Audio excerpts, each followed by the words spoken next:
Well, good evening, ladies and gentlemen. My name is Eric Smith, your host of the Entrepreneur's Voice Show. And tonight we have a very important subject that we're going to be talking about. So I'm going to encourage you to grab a pen and paper, get your favorite beverage. You should already have that, but sit back, relax. We're going to be talking about credit.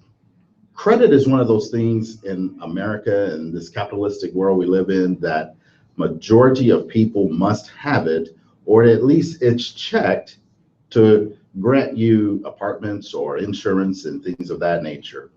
But tonight we've got a special guest that we're going to be interviewing that's going to walk us through the four secrets, particularly 4 steps. And these steps can help you improve your credit. But let me just make you aware of the environment you're in. You're looking at this in your Facebook page, and because we're going to be talking about something that's so important, right up above this video, you'll see a share. Please click on the share, tweet this out, send it to your Google Plus environment, send it to Facebook, invite your friends to come in and listen to this information.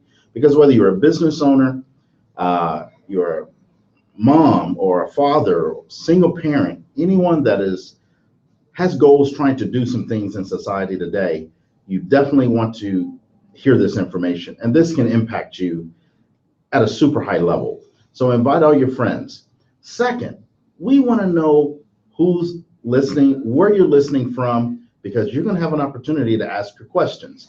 So right below the video, we're monitoring your questions. Please put in the comment stream where you're listening in from. Your name will pop up. You're in Facebook. If others are commenting about something, or if you hear something myself or our guest is talking about and you like it, go ahead and hit the like button. Like that, share it, invite your friends, and then if you have questions, we will be monitoring these questions, and we're going to be putting all this into the video. We are making a training video tonight for Bad Credit Restored fan page on Facebook. So we're going to be recording this, and we're going to be putting this into sections. So you're a part of history. This is the very first recording that this group has made. They've been around for a long time, but you're going to hear from the CEO of the company in just one quick second. So sit back, relax, and enjoy. Again, my name is Eric Smith. I'm your host tonight. I'm going to be interviewing our guests. So without any further ado, what I'd like for you to do is give a warm welcome to Mr. William Crowley of National Credit Restoration Assistance. Absolutely. How's everybody doing? Mr. Crowley, it's good to see you, my man. All right. Been looking forward to doing this. We've got a lot of people that are tuned in, listening to us. And so again, please get ready to share this information. Before we dive right into these steps that people need to take advantage of improving their credit, tell us a little bit about yourself. When did you get involved in helping people when it comes to their credit and finances and things like this? I got involved in that back in 1998, early 1999 is when I got involved in that. But I started to learn about some of the inadequacies of the credit industry as far back as the 80s. And I don't know if I can mention any companies, but I used to work with other companies that kind of exposed the industry as well. I go ahead. It's A.L. Williams, which is Primerica. Okay. It started to help me to understand how the insurance companies are robbing us blind. And so, and it was not until about 10 years later that I was able to delve into the IRS tax system, the Federal Reserve, and of course the credit industry. So now, those are going to be for a later show. Tonight we're going to focus on, we're going to give the people some tips on their what they can do when it comes to their credit and so forth. So appreciate you sharing that with us. How prevalent or how bad is this situation when it comes to the credit bureaus and how it's affecting folks in society today? Those of you who know me, it flows downhill. It's hard to just talk about the credit industry as an isolated case because it all stems from the unconstitutionality of the Federal Reserve banking system, which the credit reporting agencies are nothing but an extension of the Federal Reserve banking system. And if those of you who know how that operates and how it violates codes and regulations according to banking or monetary policy, Then we can understand how the credit reporting agencies work. A lot of people just don't understand, overstand, or understand that. So I can go on and on and on, but hey, how much time do we have? Well, we don't have a whole lot of time, but we do want to make sure that we dive in and get into the meat of the steps, because we have business owners who are on the call, entrepreneurs, moms, just great blue collar workers, white collar workers. We've got people across the country that are tuned in. Good. That definitely want to see things improve with their credit. Like I said, we like to hear where you're listening in from. So again, at the bottom, there is a comment feed. Please throw in where you're listening in from. I do want to tell you this. If you have a question you feel is going to take a little bit of time to type out, there is a box that says refresh. Uncheck that auto refresh box, because every 90 seconds, the comments will refresh and you will lose what you were saying, and that can get frustrating. So because it wants to keep everything fed, it gives a social environment where you can see others are involved with their excitement of learning and questions. And then once you've finished your question, hit submit and then recheck that box. So throw in where you're listening in from, if you would, please, and get ready with your questions. And we're going to dive into these steps that can help improve your credit. So as we look at this situation, we've got credit affects your insurance, right? And what are some of the other areas that are affected by bad credit or misreported credit? I just like to say all aspects of your life. I mean, the Department of Defense looks at it, promotions on your job, or job for employment as well. I mean, you name it, the insurance industry, both car, auto, even life insurance checks credit now. I mean, matter of fact, I'd beg to differ if anybody out there could tell me what industry doesn't check your credit, and whether an industry is checking the credit or not. But we have to understand that the negative information on your credit report is impacting you irregardless, okay, of whether someone else is checking or not. You should be as concerned about the credit more so than any of these industries, okay? So you can be proactive. I'm going to show you some ways to be proactive, to check your credit ahead of time, because you don't want to go out there into the industry and let them pull your credit and they tell you, oh, your credit is damaged. That stops them from being able to perform their duties, and then it hinders you as well, because now instead of being able to take advantage of whatever situation you're dealing with, you have to go back and clean up your credit in order to qualify for that particular venue or project. Absolutely. So our first step when we talk about repairing your credit, let's get into step number one. Step number one is called disputes using the Fair Credit Reporting Act. So tell us more about your company, how you use step one, and what's the impact of what the Fair Credit Reporting Act is. And I'm going to put this up on the screen while you're talking. Okay. Just before I answer that, though, I did go, when I went back to the 80s talking about the insurance. Actually, in 1999, when I got involved with a company called ICR Systems, which went out of business and forced me into credit repair. I had no desire to do credit repair. I knew the workload that was involved in it. So I was just referring business to the companies at the time. So we had to get in, but we had to start taking this a little more seriously when the company went out of business and do it ourselves. Now that was the biggest problem there. And so we had to go and look at the Fair Credit Reporting Act. And I encourage people to go look at the Fair Credit Reporting Act at your earliest convenience, okay? And then you just go and I'd venture to say, go study the Fair Debt Collection Practices Act, even the Uniform Commercial Code, specifically the negotiable instruments section, okay? So we started to develop a program that addressed credit from a different way that the traditional companies do. And then there are companies out there that are all across the country, and they're private people, and then there's large companies. They're out there doing credit repair, but the people that they're performing these duties for have no idea what's going on.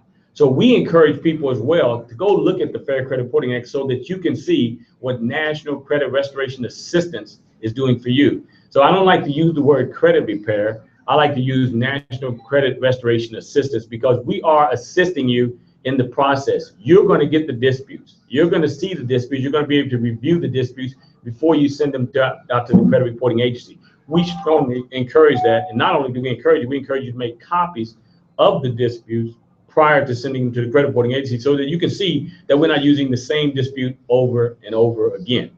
But we do, I want to strongly emphasize, we specifically use the Fair Credit Reporting Act when disputing the negative information on a person's credit report. Now, what is the Fair Credit Reporting Act?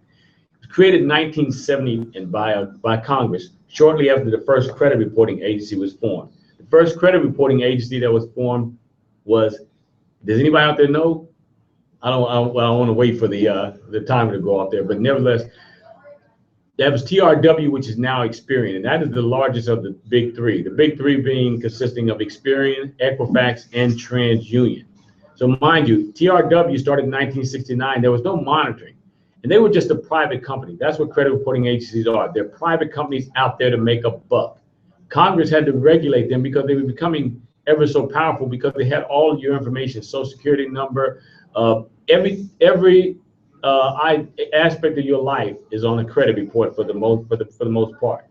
So Congress had to regulate it by putting out there the Fair Credit Reporting Act. Now, the Fair Credit Reporting Act is out there, but the Congress doesn't enforce it. That's up on the people to enforce it. Just like the Constitution's out there, and it's incumbent upon the people to enforce it, because if they did enforce it, there would probably be a lot of entities that would not exist today, especially the Federal Reserve banking system, which is the parent, I would like to say the parent of the credit reporting agencies. I'm saying that specifically for a few people out there in the audience who beg to differ with me on certain particular subjects. Nevertheless, our program specifically deals with the Fair Credit Reporting Act, which is created by Congress in 1970. Go read it. Now, I like to tell people to go to ftc.gov. When I first started doing credit restoration now, back in 1999, the Fair Credit Reporting Act was readily available at the ftc.gov website. Now we find that it's difficult to find on that particular website, but nevertheless, we have it on the screen, right?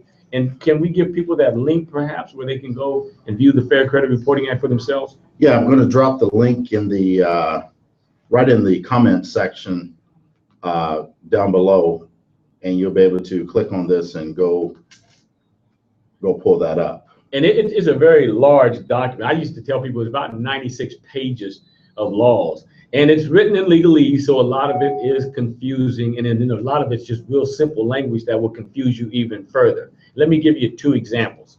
One, there's a dispute that says I was never late, and two, there was a dispute that says this is not my account.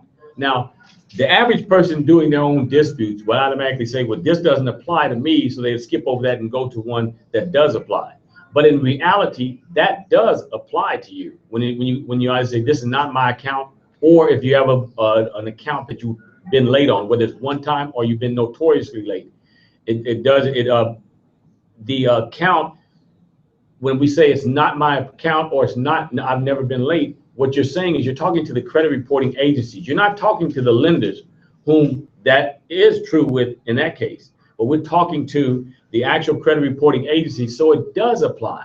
And I like to venture to tell people, since I've been doing this for about 16 years now, is that everything on the credit report, every line item on that credit report is inaccurate and should be deleted from your credit report. Now, why do I say that? It's a very general phrase, but what I'm trying to let people know is that in order to put something on a credit report, the credit reporting agency receives the information from the lenders out there. It's true based on that relationship with the lender and the credit reporting agency, but there's a very important element that's missing, and that is you. So when that information is submitted to the credit reporting agency, what the Fair Credit Reporting Act stipulates in all those convoluted laws that you will be able to view on the screen or either at your own leisure. Generally, it's saying the credit reporting agency must verify this in some form or fashion with the customer, which makes sense. They have to verify it with you to make sure this is accurate information. What if you never was late with a particular company? What if you never had a repossession, a tax lien, a judgment, a collection, or whatever? What if you didn't have that? What if somebody mistakenly, there was a similarity with your social security number or the account number, and they mistakenly put that on your credit report? Well, the lender and the credit reporting agency won't make that distinction, but you will be able to draw that once you view your credit report. So if the credit reporting agency would just do a simple procedure in contacting you prior to putting the information on your credit report, then that would make things a lot easier. But what I find is they intentionally don't do this. Two reasons why. One, it may be that the TransUnion and other agencies have admitted in the past that they don't have the manpower or the woman power to sustain the workload. If they were to follow the Fair Credit Reporting Act, the credit reporting agency would be inundated with just doing what they're supposed to. But they're out there to make money. They can't make money by protecting your interests. But what they can make money in is dumping that information on your credit report without even checking it, throwing you in a category where they can market you and sell your information to anybody that they want. I mean, there's so much stuff to cover here. I'm hoping that we'll be able to cover all of this in this setting. But just I'm going to be talking about a 4-stage credit restoration assistance program, and I'm still on number 1, and it's a lot of information on there because the Fair Credit Reporting Act is huge. As you can see, I don't know if you were able to pull some of the information off the screen. And one particular item that I probably want to encourage people to recognize, and what I found most people when I'm doing presentations around the country that they're familiar with, is 1681I of the Fair Credit Reporting Act, which pretty much stipulates the 30-day response time. The credit reporting agencies have 30 days to respond to any dispute that is submitted by yourself or somebody who's representing you, okay, a company or et cetera. But once the credit reporting agency receives their disputes, they have 30 business days to respond. Now, when we say 30 business days, it's usually about 45 days. What we tell people is at the 45-day mark, if the credit reporting agency doesn't respond, now I know the general response is going to be from people, well, it's got to be taken off the credit report. No, that allows you, opens the door for you to have that information taken off. But what you really have to do is what we call in step 2, and I'll jump ahead just for a second, but I'm going to go back to the Fair Credit Reporting Act in a minute. The Federal Trade Commission follow-up letter. When the credit reporting agency does not respond in 45-day time frame, 30 business days, okay, then there's a Federal Trade Commission follow-up letter that we construct and send to you to send to the credit reporting agencies. Now, it's imperative to understand our program. You are involved in this process. It's not something that you're going to sit back and just let us do the work. I mean, the price that we charge, you should be doing all the work, okay? Because our prices are reasonable, and we'll get into that later. But with the credit reporting agencies, they are breaking every law out there.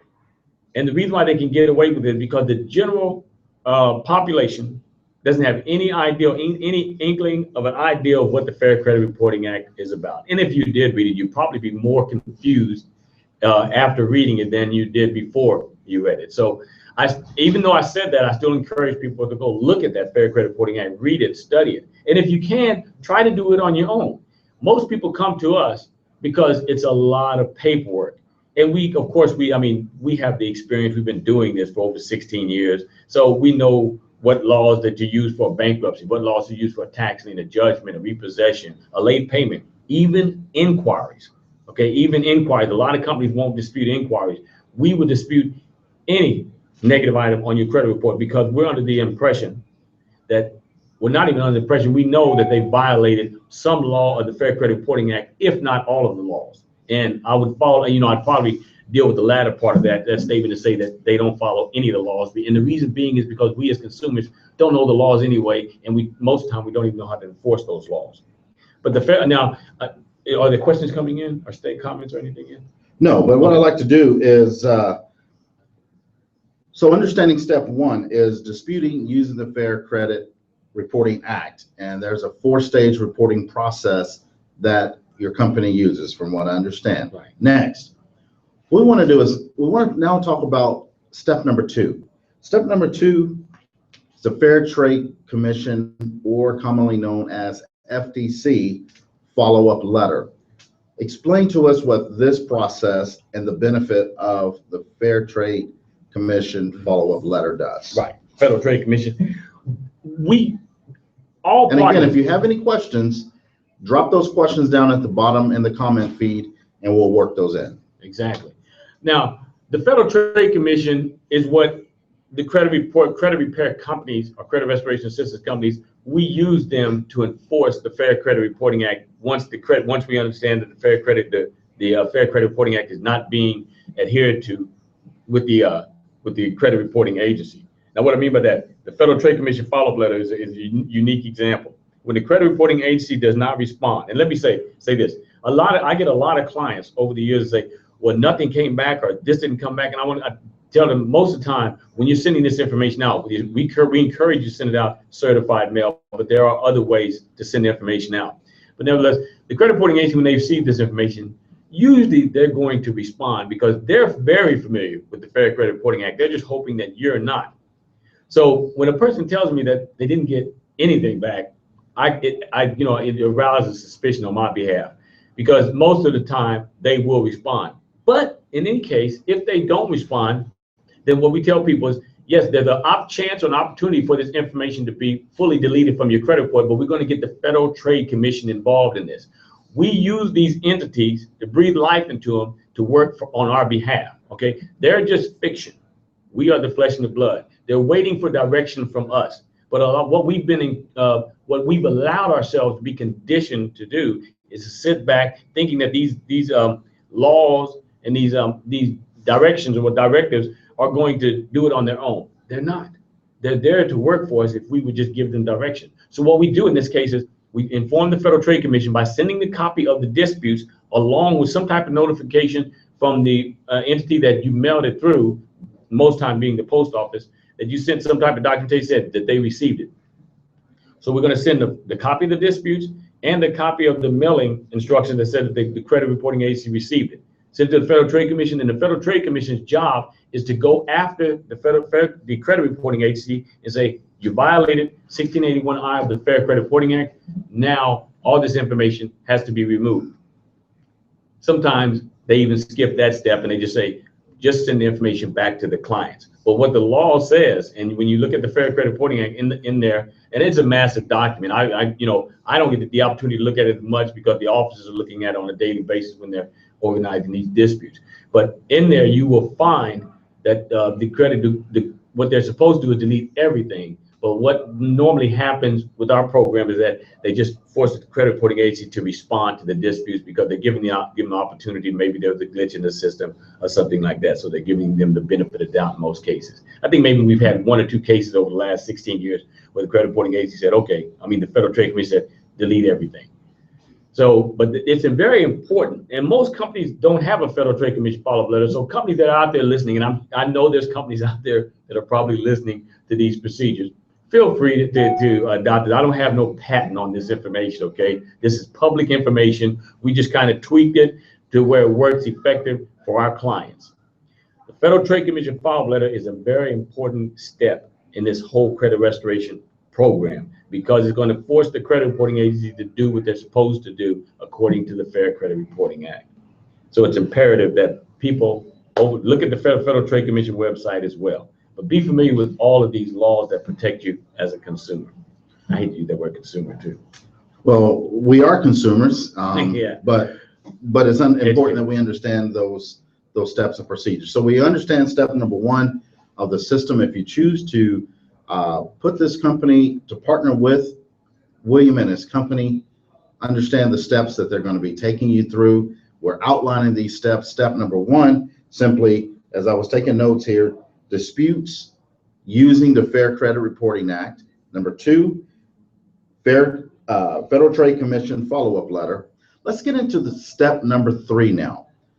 Step number 3 in improving your credit and getting you the credit you deserve involves what's called cease and desist letters. William, tell us what cease and desist letters do and what is the benefit there for us.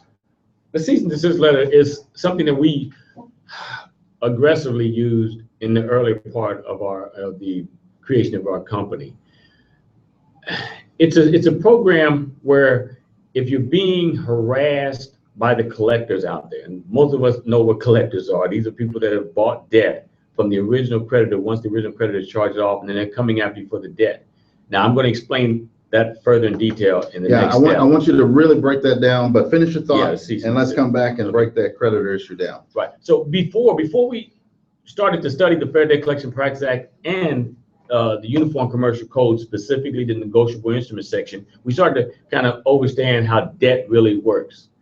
And we understood that a charged-off account no longer really exists. So what we found is our clients were doing, and we would encourage our clients, if you're being called by collectors, issue a cease and desist letter, stop the communication, okay? Now, that may not be a good thing to do any longer since we've started to understand the Fair Debt Collection Practices Act and the Uniform Commercial Code. But what we do understand is this: if they're calling you at your job or someplace outside of being able to contact you directly, family, friends, co-workers, job, etc., then issue a cease and desist to the credit reporting agency saying discontinue communication with this particular entity, but here is a number where I want you to contact me because I do want to resolve this issue. So here is a number place to contact me. Cease and desist is only used in that capacity now since we've started to study the Fair Debt Collection Practices Act and Uniform Commercial Code and understand the use of a validation of debt letter. So the cease and desist will stop or discontinue any communication with those what I call peripheral entities. But what you want to do is not discontinue communication with yourself. Now, that initially what we were doing was issuing a cease and desist and then eliminating you out of the picture as well. And then what that did, we found that gave the credit reporting agencies more strength. Now, because they can go take it to the next step. When a cease and desist is received by a collection agency, I'm sorry, I said credit reporting agency, a collection agency, they can make one further call. I believe that the laws haven't changed. One further call just to let you know their course of action. The more likely it's going to become a judgment. If you default, they're going to call you into court, or they're going to try to garnish wages and things of that nature. We didn't have anything for that at the time. We just telling people, okay, if they're harassing you, enter the cease and desist. Now we want to say, use the cease and desist with caution, okay? Don't just arbitrarily throw it out there. Let's go ahead and use it with caution now, and then be more strategic in how we deal with the collectors, because the collectors are an interesting entity and extremely powerful.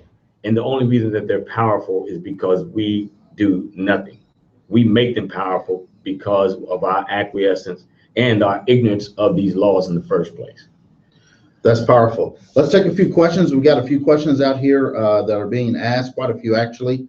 Eddie, thank you very much for being on. Question is, how do I get a copy of this video for myself? The beautiful thing about this is called a Google Hangout. All you have to do is come back to this page. This will be left up for at least a week, and you can review this. We'll probably have it up for a couple of weeks. So you'll be able to come back and review this. You can share this with other people, and they can watch this recording. And they still can ask their questions, and these questions will be notified, and we still can answer them through the text. Obviously, we won't answer them through the live stream video.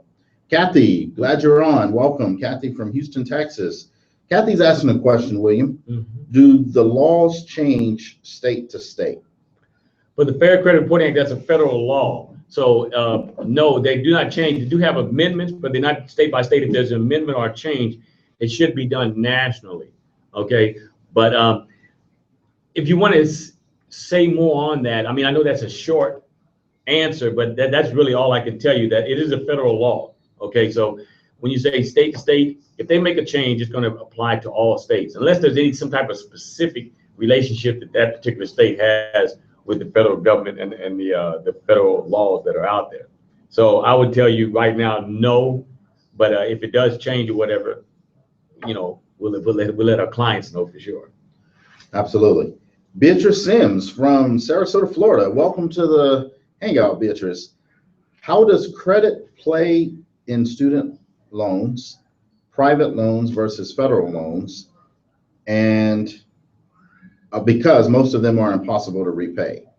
So the question is, how does credit play into student loans, private loans versus federal loans? That's an interesting question. That's spaghetti. Spaghetti. That's Spaghetti Ninja Marketing Company. That is correct. Welcome to the Hangout.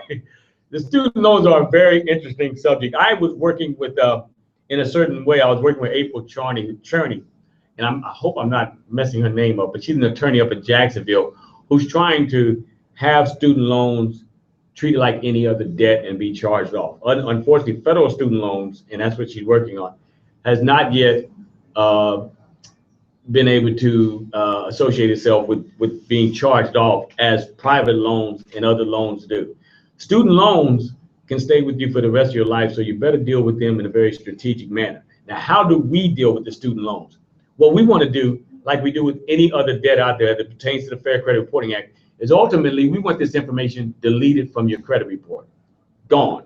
Now, it doesn't alleviate you from any financial responsibility. If it's a federal student loan, okay, you still owe the debt. It can be deleted from your credit report because of a technicality according to the Fair Credit Reporting Act. And if we can find that and have that removed, yee-hoo. But if we can't, we tell people, if we have it removed or not, you're still responsible for paying that debt. And I'm not an expert on student loans, but April Charney, who's an attorney up in Jacksonville, who's working to have these things, have that recognized as a debt like any other debt to be charged off. Private student loans, I think he said private student loans and some other type of student loans, they do charge off. So we'll go after them by disputing and have the information hopefully removed off the credit report. And then we're going to get into my fourth step of the validation of debt. Now I'll talk about that in with the validation of debt area to show you how to deal with the collectors when it comes to that area. All right. Next question is, are credit bureaus a part of the government? They're not part of the government. Who's asking that anyway? That question comes from Bonita Jupiter. Okay. Hey, Bonita Raggerball. All right.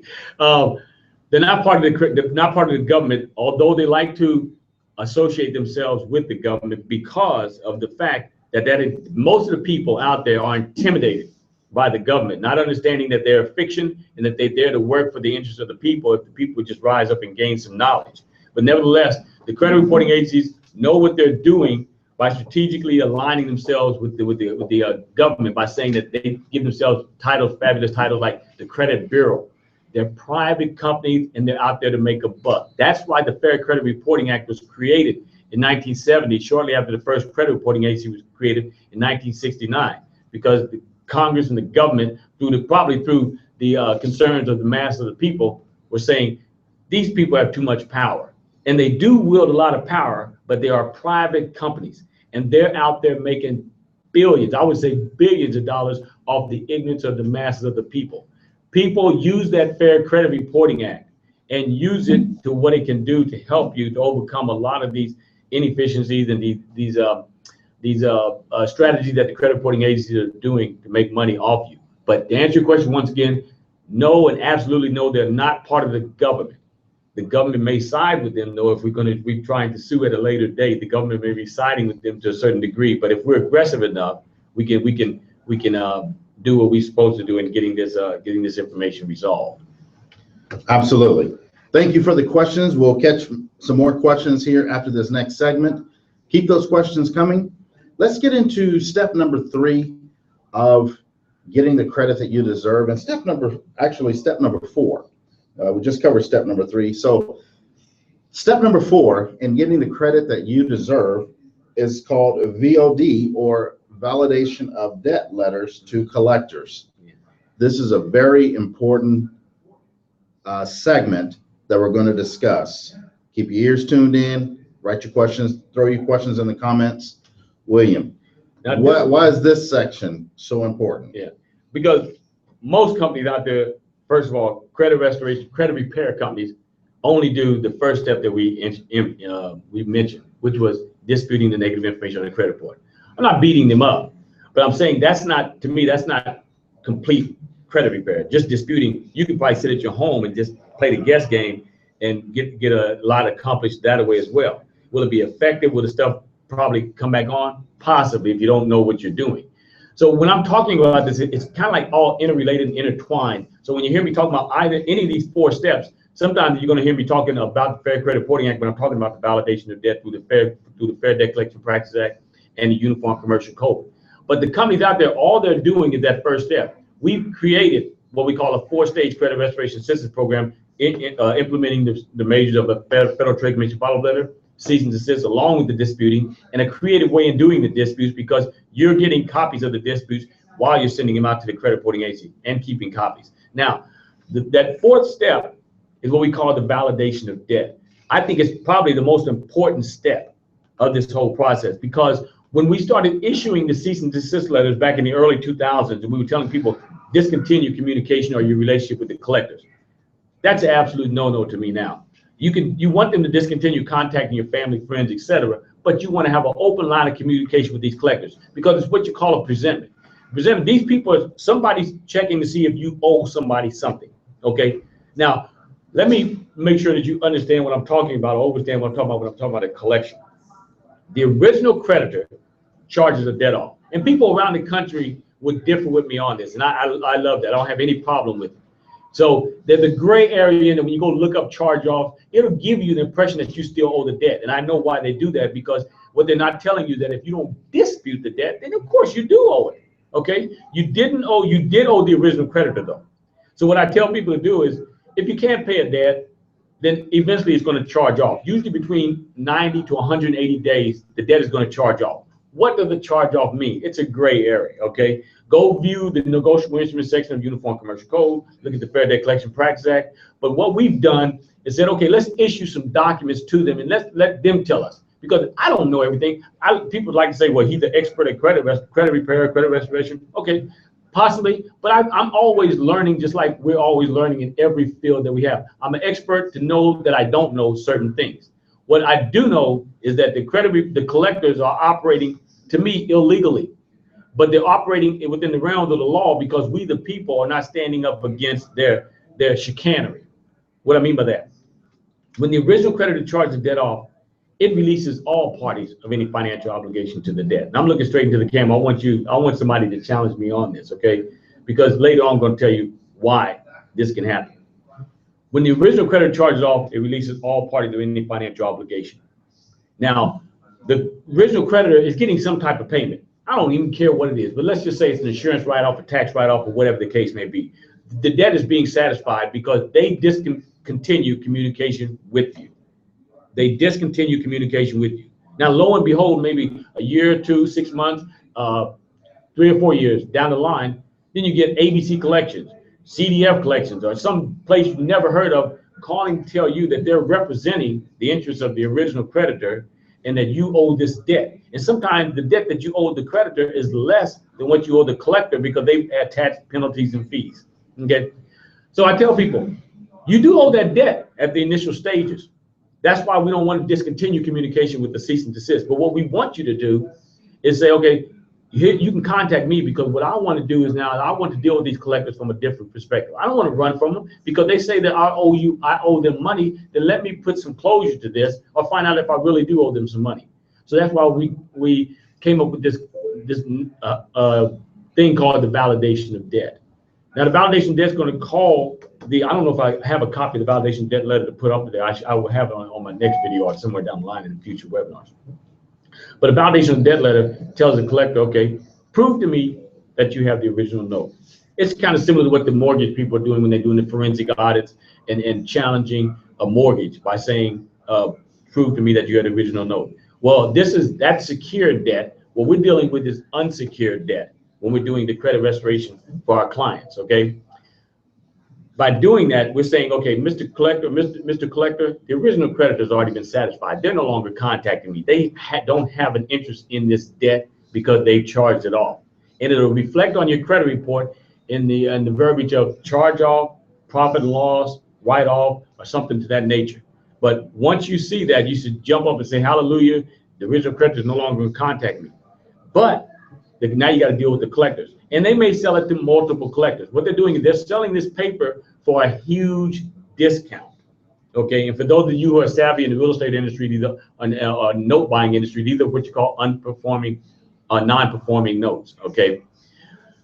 Which is a big business for a lot of collection agencies out there. They're making tons of money. I'd even be interested in getting in that business, but I'm out here preaching against it, so it'd be kind of hypocritical for me to get into that business. But people pay this money. They pay this money. Let's put this into context real quick, because as the host here, I get excited.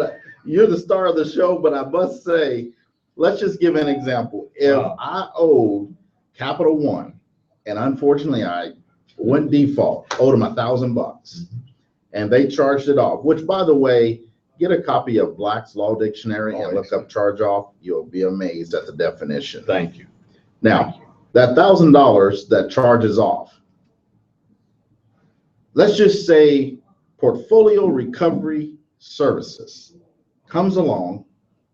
How much do they buy that debt from Capital One for, that $1,000? They're buying this debt in volume. So they're buying it, I like to tell people, pennies on the dollar. Pennies on the dollar. So $1,000 debt, they could probably get the thing as low as $25, folks. But remember, they're buying in bulk. But nevertheless, they're buying at a discount. So they bought it for $25. So that's why they offer people crazy settlement. And people kill me when they tell me, oh, I negotiated my debt down. That's nothing to boast about. You didn't know anything. So it's easy to negotiate a debt down if somebody bought it for pennies on the dollar, and then they're coming after you for full face value plus penalties and fees, and you broke them down by 50%. You haven't done anything. Okay. So if I broke them down for 50% and only paid them $500, how much percentage profit return did they make on their $25 investment? Y'all do the math out there. Y'all know. Paid 25, collected 500. Good business. I'd like to get in that business too. I'm telling you, boy. But for ethical reasons, I'm going to try to help people to overcome that. Now, if people don't take this into consideration, I'm going to jump on the other side. I'm going to start being a collector as well, because I know you're going to pay. But that's why there's attorneys that buy debt. Oh, attorneys, even attorneys buy the debt. Isn't that something? Attorneys who are supposed to be looking out for the welfare of the mass of the people. Yeah, okay. So, but I do know some good attorneys out there, though, nevertheless. So let's go ahead. Let's talk more about this, okay? Now, when people boast to me, telling me that they're paying their collections off, what they're doing is a couple of things that's further damaging or corrupting the whole process. So you got an account that's been on the credit report that charged off in 2000. Collectors started contacting you in 2002. Now, there's a statute of limitations on your credit report for information to stay on there, except for judgments, okay? But for collection accounts, for any type of derogatory information, they get 7 years, and they're supposed to purge their records. Of course, they're not doing that in a correct manner either, because we sometimes view credit report, we see stuff that's been on there for way longer, that exceeds the statute of limitation, which is 7 years. But a collector's charge off, original creditor charged it off in 2000. So, for instance, he said, who'd you say, Capital One? Capital One. Capital One charged off in 2000. 2002, the collector, they may start preying on you as soon as that debt charges off, because it's open territory for them, the collectors out there, the vultures. They'll buy the debt for pennies on the dollar. Pennies on the dollar, okay? Then the original creditor is no longer in the picture. They're gone. They're gone, okay? Now, they're going to come after you for this debt, and you're going to say, well, I'm going to go ahead and open up a payment plan with them, or I'm going to pay them off. What you've done is re-aged the account, and then you've thrown away money that you really didn't have to in the first place, okay? Don't set up payment plans with these people. And what I like to tell people is, when a collector calls you, don't commit to any payment plan, but don't ignore them either. A lot of people throw the information in the trash, or put a block on their phone number. Communicate with them, tell them to send it to you. Now, here's the reenact the phone conversation. The collector calls you. Yes, thank you for calling me. I'd like to settle this matter. Please send it to me in writing, and I'll be more than happy to deal with this. Okay, send it to me in writing. I'll be more than happy to settle this matter. And that's it. Hang up. They're going to try to ask you questions about what's your social security number, your address. Well, then if you should have all that. You know how much I owe Capital One. You should have all that information. If you don't, I can't assist you. And hang the phone up. Because you do not want to participate in anyone that's trying to take advantage or commit theft or fraud or anything like that. Exactly. That's exactly what they're doing. And you're helping them to commit that fraud against yourself. So don't enter any type of payment arrangement, because what you do is, I said re-age the account as well. So when the clock starts ticking again, you enter into any type of negotiation with the company, then that's going to start the clock ticking again for a new 7 years. Okay, so it negates the 7 years on there for the collection account, for the original creditor. That's on there. Then each collector that comes on, that's an additional negative mark on your credit report. I'm sure I'm going to have questions on that. Okay, but don't deal with the collectors other than issuing a validation of debt. Now, I like to tell people, if you're confused about it, if you don't know if it's charged off or not, and there's a third party contacting you other than the original creditor, then issue a validation of debt. Let them answer the question. We don't need to play like we're the experts for these people, okay? I don't like to sit up and tell people, well, this is charged off, this is not charged off. If there's any doubt, issue a validation of debt. There was a movie I watched one time with Robert Duvall in I think it was a court scene where he says, I just object. If you don't understand anything, just object, just object, just object. And I tell people, if you don't understand the collector when they come after you, or if you don't know if the collector or the original creditor, issue validation of debt. Just don't issue validation debt to the original creditor, but anybody other than the original creditor, issue a validation of debt. Now, why do I say don't issue to the original creditor? Because they do have a vested interest in that debt. You did borrow money from them. So I want to emphasize and reiterate. I'm not encouraging people not to pay their debts, okay? Pay your debts, okay, if at all possible. But you're going to run into misfortune because I know it's an unstable economy.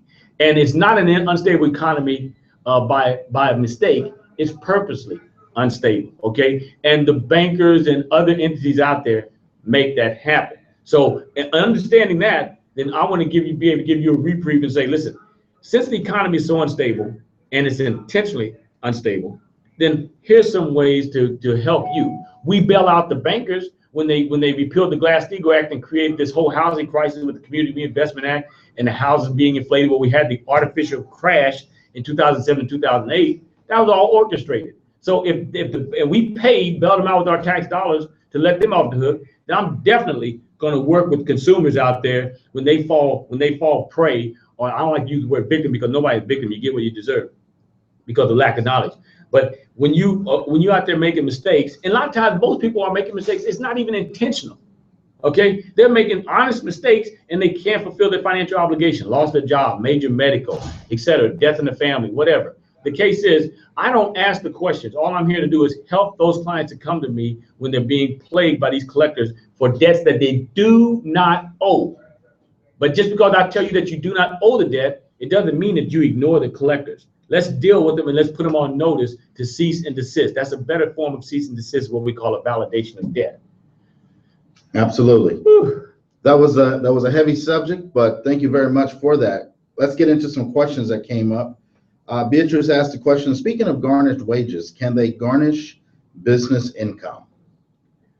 Well, I'm not as well versed on business income as I am on individual income, but I know that in businesses, they have to have a personal guarantor.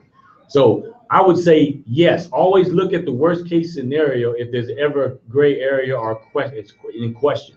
So just say, yes, they can garnish your wages, so protect yourself. Now, those debts in businesses are going to charge off just as well as with an individual, okay? So when they charge off, that's when you want to deal with the collector with the issuance of a validation of debt. I'm hoping that answers the question. If not, please contact me later or either reinsert the question. And there's one other thing I wanted to emphasize. Here's an example to think about. When it comes to original creditors that issue loans to people, kind of like on your mortgage, most mortgages require what kind of insurance? Oh, mortgage insurance. Mortgage insurance. For Yeah. what purpose? In the event that the mortgage can't be satisfied, what happens? The bank is made whole. Who pays the mortgage insurance? Homeowners, Yep. Those that take out the loan. Just like with your car. This is an example. If I was driving and I had an accident, I hit your car, and I did $30,000 of damage to your BMW, do I owe you $30,000 cash out of my pocket? Nope. Insurance. That's why I have insurance. I pay a small monthly premium, and it covers you and makes you whole. Same thing when it comes to all financial instruments. They have insurance on them. Right. That we've been paying. So again, like William said, we don't want to be accused. And as a host, I want to make sure I support him. We're not saying don't pay debts, but understand that you have been financially responsible to make sure that original creditor was not harmed. They still were made whole because of the insurance that was taken out.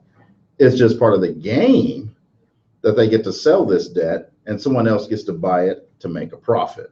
So keep that in mind. So that's what the validation of debt is so important. Next question here. Can the credit businesses of debt collectors attack a debtor's business, even when the debt is not relation to the business? Read it one more time, please. Can I read? can the credit businesses and of debt collectors attack a debtor's business, even when the debt is in no relation to the business? I would say no, but in the area of finance, there's the law and then there's the law. Okay. Most of the bankers understand one thing. Let me just say this. Rothschild said, give me control of a nation's currency. I care not who writes its laws. So the bankers supersede the laws in a lot of areas. So I can tell you, no, it's not ethical. It's not right for them to do that. But you should always prepare for the worst when you're dealing with the banking industry. Okay, prepare for the worst, and then hopefully it may not be that bad. But start studying the law. If you start studying, like we told you earlier, the Fair Credit Reporting Act, Fair Debt Collection Practices Act, Uniform Commercial Code, and any other laws that I've mentioned out there that perhaps you may need to know about. So in that question there, I would say no, they can't, but that doesn't mean that they won't do it. Okay, so protect your assets, and asset protection should be a class that maybe we should conduct at one time as well, because protect your assets and then they can't leech onto it in case something does happen. Right. So when you start talking about your business entities and so forth, that's where working with a good attorney and a CPA helps you with structuring those things so that you do protect those assets. Next questions. Can I sue companies for incorrect information on my report? Who asked that? Bonita. But boy, Bonita is lighting this up out there. Well, that was the fifth step that we've tried to implement over the last 10 years. But I've been told that it's easier to sue the collection agencies than it is the credit reporting agencies. Nevertheless, credit reporting agencies have been sued, but they're the big boys, and you got to have deep pockets. I've contacted attorneys around the country. One who just settled, now this is ironic, one who just settled the $16 million case, I think against Equifax back in January or February of this year, or either last year. I contacted him to sue on behalf of my clients because it's true. Every item that's been disputed, well, every item that's been action been taken upon your credit report in one of two ways, whether it was deleted or it was updated from a negative to a positive account, you can sue for damages because that's the credit reporting agency admitting guilt. And the way they're admitting guilt is because they're sending you documentation back saying, here's the investigation results. This has been deleted, this has been updated, this has been deleted, so on and so on. So you can sue, and I've heard different numbers. But what I've heard when I first started, it was about $2,500 per violation of penalties, but per violation per report. So let's say I remove a repossession or a judgment or a bankruptcy off of all three credit reports. Then you're standing to make, what's that, $7,500 just on that particular entry. But when I'm dealing with the attorneys out there, and I'll get that attorney in a minute that I talked about earlier. When I'm dealing with the attorneys out there, they build a case. So I'm giving the low estimate of $2,500 per violation because they're going after damages, other libel, defamation, character, etc. So they're raising those fees. But the attorney that I contacted that just recently sued that for Equifax, I believe it was, for $16 million. When I talked to him about suing on behalf of my clients, he said, well, no, I don't want to do that because that's unethical. Let me make sure that people are clear on this here, okay? There's nothing unethical about having negative information removed off your credit report based on a technicality.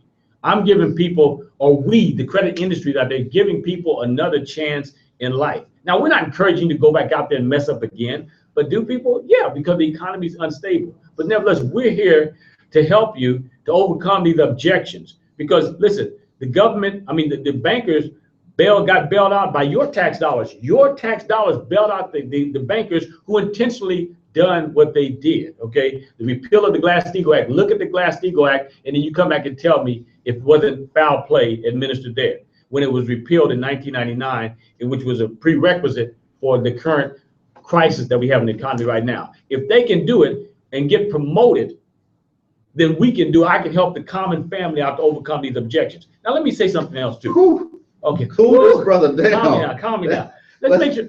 When I talk to people about this Fair Credit Reporting Act as well, I tell them, look here, we're going to get about 60 to 80% of this negative information off your credit report. We have a money back guarantee, folks, a money back. I shouldn't have any clients out there that's upset about our service. If you follow the steps of our service, you are going to get results. And if you don't, we're going to give you your money back because we're going to have the same results that you have that you send back. if you follow the program. What do I mean by the program? When we send the information to you, you send it to the credit reporting agency. Each time that takes about 45 days. If you don't do that, you come back at the end of 12 months and tell me you've done 1 or 2 cycles, you're not getting nothing back from me because you haven't followed my program. My program works if you work. If you don't work, it won't work, and you won't be getting any money back. Follow. Why would you give us money and not follow the program? Don't get me excited. Don't give us your money if you're not going to follow the program. It's not a lot of work that you have to do. But mind you, it's not an overnight get rich scheme. Do I get people done in 30 days? Yes. But I don't tell people that. We have a 12-month program, and it lasts for 12 months. Regardless if you get to an 800 or a 750 or a 650 in 30 days, 90 days, 180 days, we're still going after them to get out this other negative information. You may be out there conducting business, buying homes, getting credit cards, etc. But our job is we're going for 100%. But the average is about 60 to 80%. Now, why do I say that? Because the credit reporting agencies are investigating themselves. I should be able to get 100%. But if we get more and more people involved in this, we can force the credit reporting agencies to adhere to policy.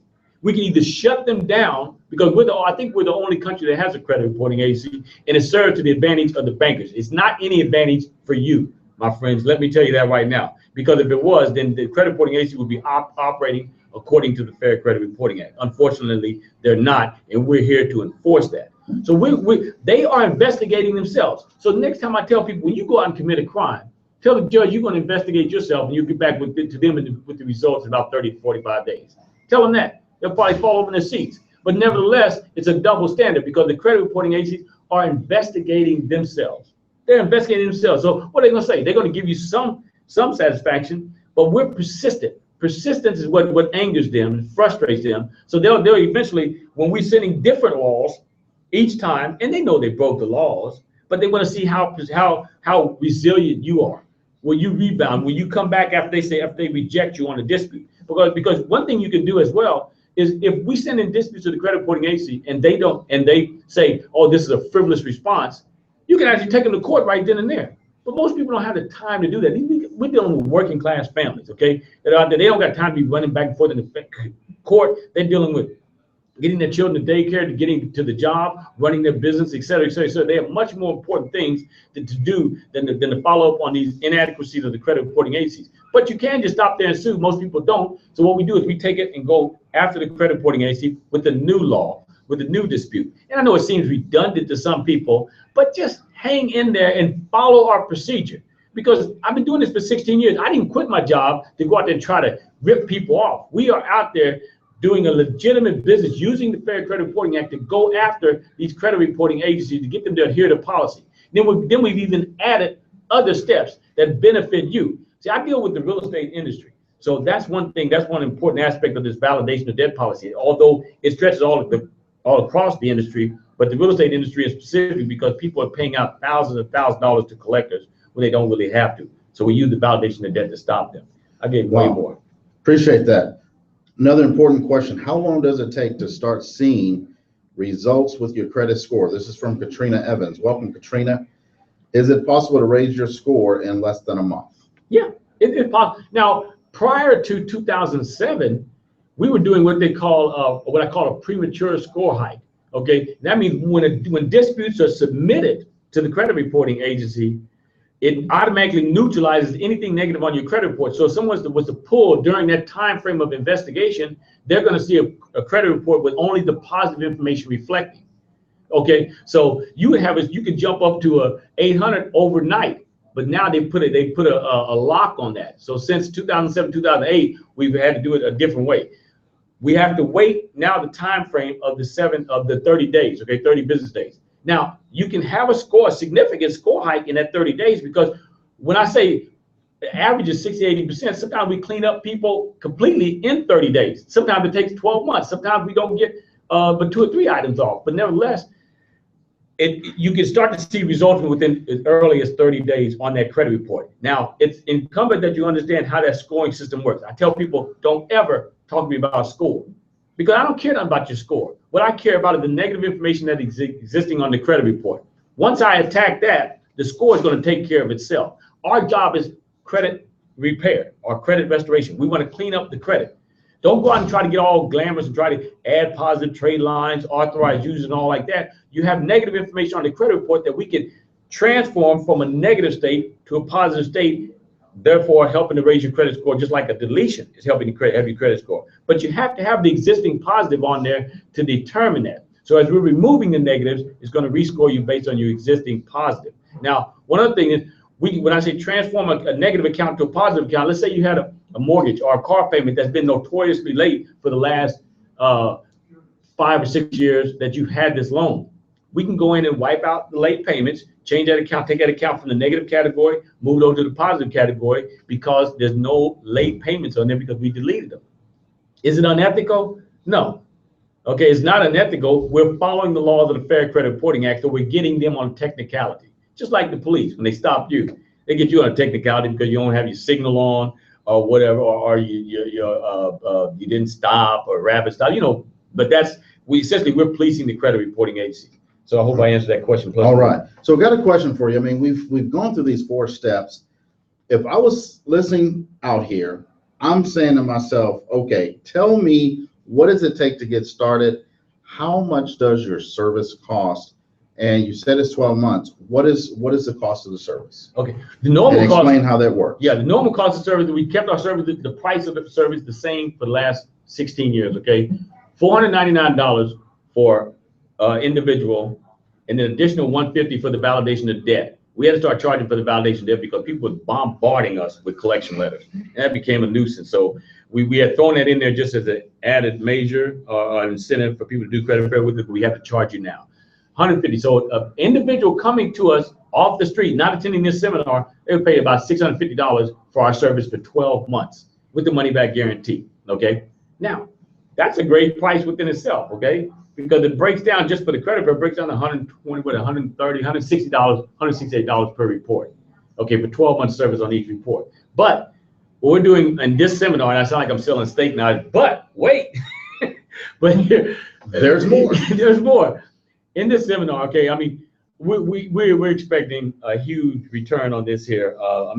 Turnout, because people need to understand that you took your time out at 9 p.m. in the evening to attend this webinar. So we're going to give it to you for what we call our group discounts. Now, we have group discounts that reflect on our contracts, which stipulate if you're married or if groups of 3 or more come to us, you can get the service for $350 and an extra $100 to $150 for the validation of debt. But if you come on this evening, and we'll give you how much time should I give them? 24 hours. What do you read from there? Well, basically, when you refresh this page, just refresh the page, you're going to see some information at the bottom, and I'll read this for you. If you click on the button that says "Start Restoring Your Credit Today," there's a simple information form that you need to fill out. Those that fill that out, turn that in within the first 24 hours. If you're only signing up for the credit repair service, is $350. Right.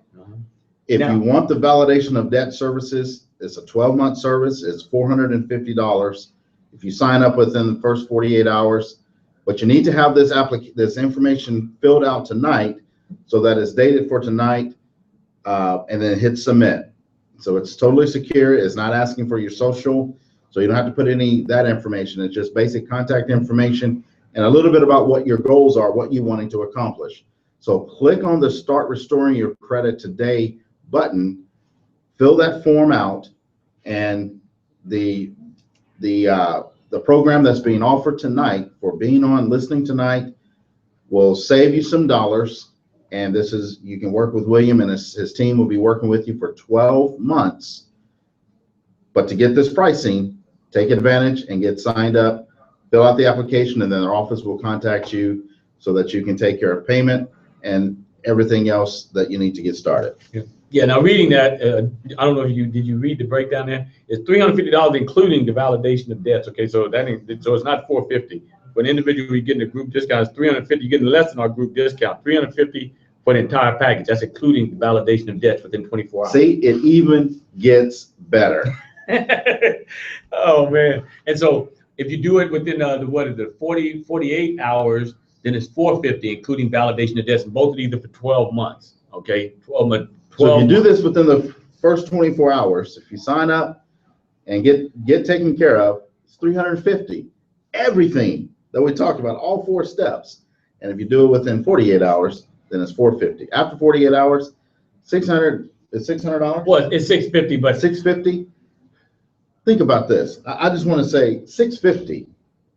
Even if you waited and you couldn't do what they're offering tonight, $650 is cheap. How much is the interest costing you on your car loans or an insurance on a monthly basis? You're paying an extra amount because your credit scores are not where they need to be. So really, it's a no-brainer there as far as the cost. Right, definitely a no-brainer as far as the cost. So I mean, really, folks, take a look at that, because if it's $350 for that whole package, and we offer payment plans as well. Okay, so you can, if you are interested, you want to lock yourself in, you can come up with a payment plan of $100 to $150 down, and then weekly or bi-weekly payments till you paid in full. We'll honor that as well. I know the economy is kind of rough out there right now.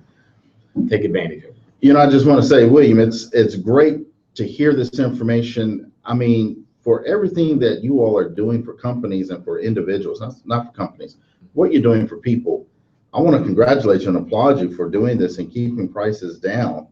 I mean, it makes me even wonder, how in the world do you do this and keep a staff, but you take care of volume. And so take advantage of the volume. If you know, we're going to ask if you've got any further questions, please throw those questions in below. We know there is about a 30-second delay, so we're going to give you some time to throw your questions in.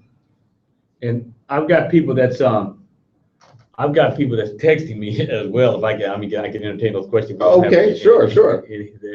And one of the questions, if I could, I don't know how proper it is. Oh yeah, you got your phone too. But what they're asking me is that when a validation of debt letter is submitted, what happens then? What happens then? So what I want to tell people is that usually you won't hear back from the collector.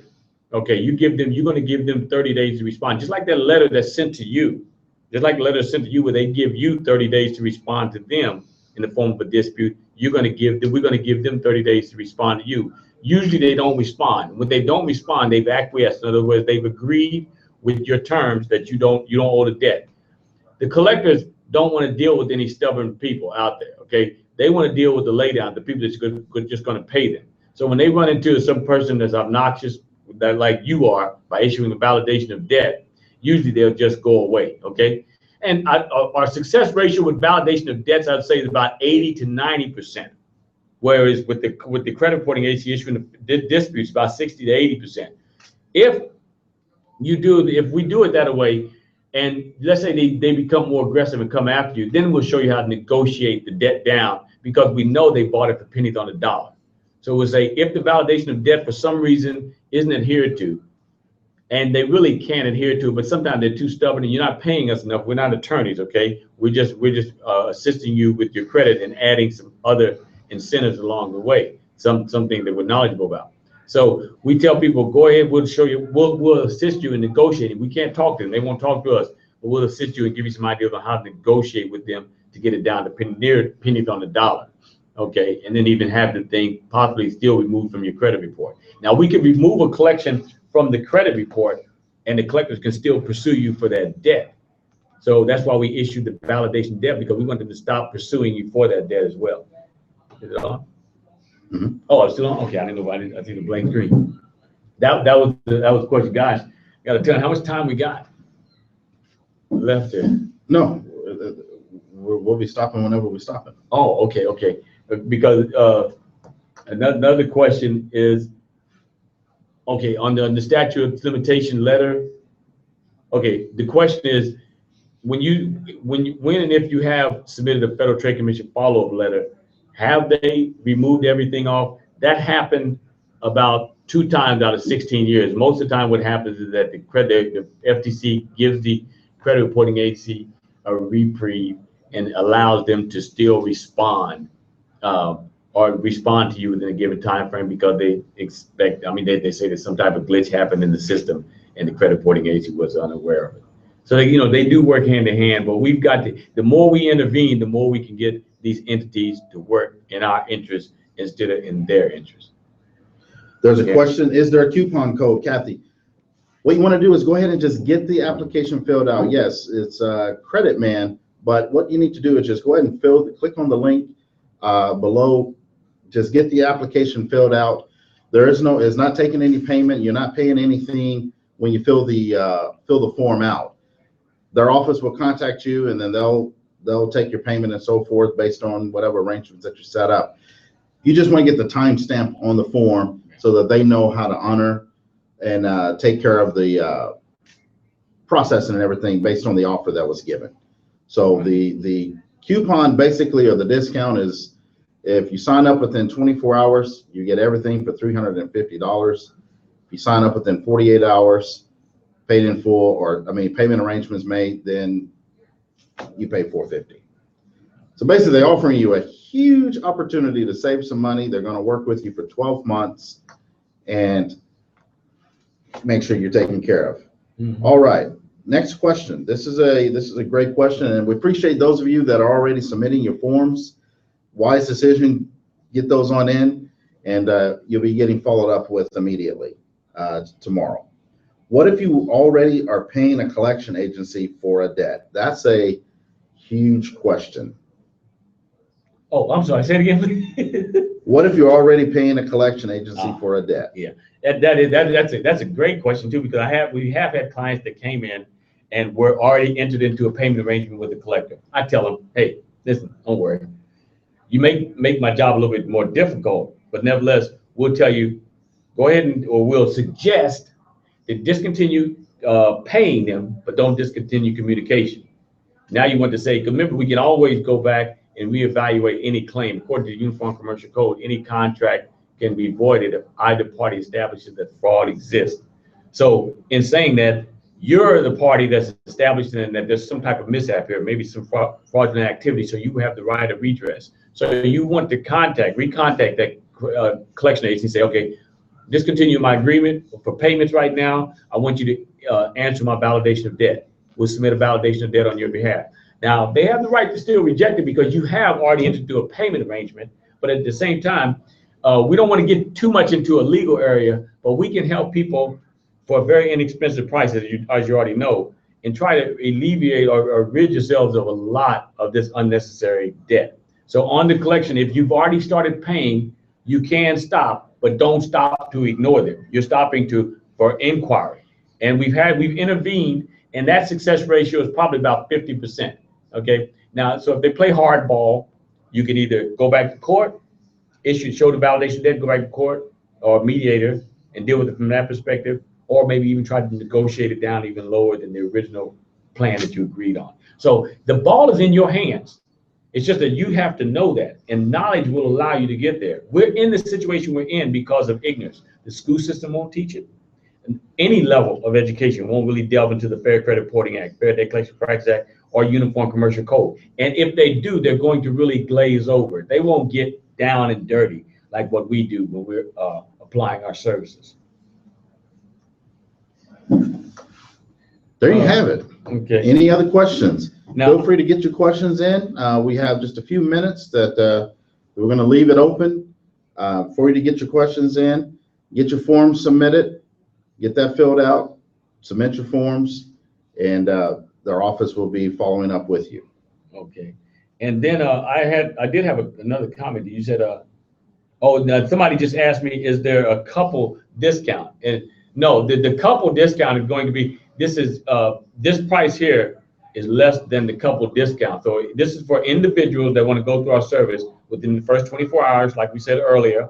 It'll be $350, including the validation of debt. So for couples that come to us, it's about $800 to $900, where the couples on this call would get it for $700, $350, and that's including the validation of debts.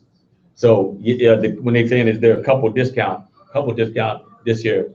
Yeah, you already are getting that. So it's you want to take this discount. Now, if you choose to say, I want the couples discount, then that means they're going to charge you a little bit more than what was offered today. Right. I hope Carlos is out there listening as well. But anyway, Tony, another gentleman said on this, I just wanted to read what he said. He said, I believe he said, no, they cannot. In the case of a business, you have an EIN number and a business name. So the collectors are basing all information off of your social security number. Now that's true, but I didn't want to get too much in detail. I tell people always expect the worst. Always expect the worst, even though you don't think asset protection is the most important thing when it comes to this credit. Because your business has an EIN number, but it's still attached to your social. Personal guarantor. Yeah. So again, a savvy attorney out there that they may get, they're looking for any assets that you may own. Yeah. You own a business. So again, prepare yourself for the worst. But again, this is where your business, get your credit cleaned up so that you can be in a position to have lines of credit for your business, so you can have operating capital and working capital, so you can bring in and hire and keep attorneys on retainers Yeah. and so forth. And that's what people do with us as credit restoration. I've been with some of my clients for even up to 10 years because they keep us on retainer, because they're constantly getting inquiries or are having bad credit. So after the first year, people can renew with us for the rest of their life for up to 150, as long as you renew within, I think it's 30 days of you expiring with us. We send out renewal letters along with the progress report as well at the end of the 12 months. Well, folks, again, we appreciate William coming on tonight, being able to sit down and break down these details. We've had a great audience of people listening, great questions that have come in. Get your forms submitted, take advantage of this opportunity. And again, what we're simply wanting to make sure that we focus on is helping you get yourself, your family, your business to the level that you deserve. Your life was meant to be enjoyed. Everyone is out here working hard. Don't work harder than you need to. The saying goes, work smarter and not harder. Again, this is Eric Smith. It's been great hosting tonight. You learned some valuable information. Please share this video. This will be available for replay. Come back and rewatch this. Take notes. If you have further questions, the comments come right into our Facebook notifications, and we can respond to your questions typically within 3-4 hours. Those questions are going to be addressed and answered. So if you have those questions, feel free to take care of those. I want to again thank you for being on, and we're going to wrap this up. And I want to thank our guest, William Crowley, for coming on. Look for our next shows. We're going to be continuing this, talking about other topics that can affect you and your business.